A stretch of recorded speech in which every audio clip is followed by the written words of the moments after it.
여러분은 아무런 원인도 없이 갑자기 어깨가 아프신 적이 있으셨을 거예요. 다친 적도 없고 특별하게 무리를 하지도 않았는데 갑작스럽게 어깨에 극심한 통증을 느끼신 적이 있으실 겁니다. 팔도 제대로 움직일 수가 없고 밤에 잠을 잘 때 통증이 너무 심해서 깨는 경우도 있고요. 그래서 이런 경우에 병원을 찾아가서 물어봤더니 어깨에 석회가 꼈다, 그런 말을 들어보셨을 텐데요. 어깨 질환 중에 가장 통증이 심한 질환 중에 하나가 석회성 힘줄염입니다. 이 석회성 힘줄염이라는 거는 그야말로 석회에, 힘줄에 석회가 박혀 있는 거고요. 그 석회라는 거는 어깨가 특별한 이상 없이 퇴행성 변화에 의해서 손상이 되거나 아니면은 어떤 외상에 의해서 찢어지거나 할 때 그 부위에 석회가 이렇게 침착해서 들어가는 거를 석회성 힘줄염이라고 합니다. 어깨의 석회성 힘줄염은 응급실에 갈 정도로 극심한 통증을 일으키는 경우도 있고 자잘자잘하게 통증 자체가 끊임없이 계속 나타나는 경우도 있습니다. 이 석회성 힘줄의 특징적인 증상이 맨 처음에는 꾸준히 이렇게 아프다가 갑작스럽게 발작스러운 통증을 일으키는 경우가 있습니다. 치료만 잘 되면은 크게 무리 없이 나을 수 있는 질환 중에 하나인데요. 치료를 늦게 하거나 방치가 되는 경우에는 힘줄 자체에 너무 많이 부위를 침범하기 때문에 석회를 제거한 후에 봉합까지도 해야 되는 경우도 있습니다.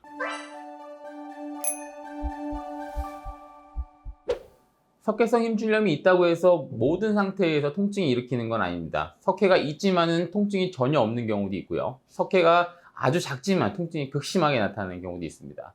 이 석회라는 거는 생성기, 휴지기, 그리고 흡수기라고 하는 사이클을 가지고 있는데요. 맨 처음에 생성돼서 휴지기까지는 대부분 통증이 없다가 흡수가 되는 기간 자체에 혈관이 급속도로 생기게 되고 염증 반응이 심하게 나타나는데요. 그때 통증이 매우 심해지게 됩니다. 그래서 생성기, 휴지기 때는 대부분 통증 자체가 심하지 않기 때문에 만성적으로 불편한 증상이 좀 있다가 흡수기에 급성으로 통증이 생기는 경우가 있는데요. 보통 2주 정도 내에 통증이 극심하게 나타나는 경우를 급성기라 보고요. 그 이후에 계속 오랫동안 장기간 통증이 있는 것을 만성기의 석회성 힘줄염 통증이라고 볼 수가 있습니다.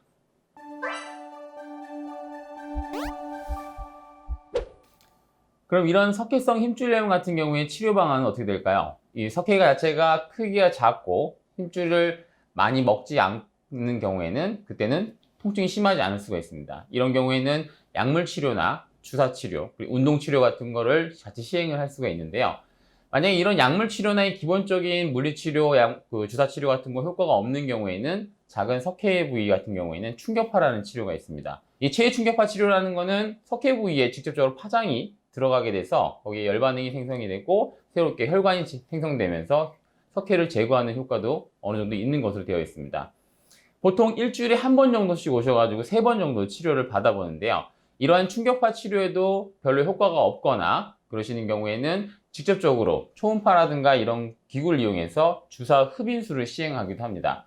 주사를 통해서 석회가 잘 빠져나오는 경우에는 그것만으로도 충분한 치료가 될 수가 있고 감압이 될 수 있는데 이런 치료로도 뽑아내기 어려운 아주 큰 사이즈의 석회라든가 아니면 통증이 극심한 경우에는 관절 내시경이라는 치료를 할 수가 있습니다. 직접적으로 카메라를 보면서 석회 부위를 찾은 다음에 석회 부위를 일정 부위를 절개한 다음에 직접적으로 다 끄집어낼 수가 있는데요.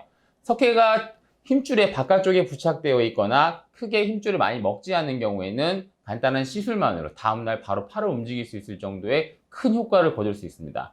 하지만 이미 치료 시기가 늦춰서 힘줄 안에 석회가 많이 파먹게 된 경우에는 힘줄에 있는 석회를 제거하는 경우에 그 힘줄 자체가 별로 남아나는 게 없기 때문에 그런 경우에는 석회 제거 이후에 봉합술을 같이 시행할 수가 있습니다. 석회성 힘줄염에 있어서 가장 중요한 것은 진단이고 치료 시기를 늦추게 되면은 봉합같이 큰 수술까지 갈 수도 있기 때문에 제때 적절한 시기에 와서 제대로 치료받는 게 가장 중요하고요. 맨 처음에 통증이 심하지 않은 경우에는 약물 치료나 운동 치료, 충격파라는 보존적 치료만으로 충분히 할 수 있고 그 이후에 통증이 좋아지신 경우에는 가벼운 운동이라던가 스트레칭을 통해서 충분히 관리할 수 있기 때문에 적절한 시기에 병원에 내원하셔서 치료받는 게 가장 중요하다고 볼 수 있겠습니다.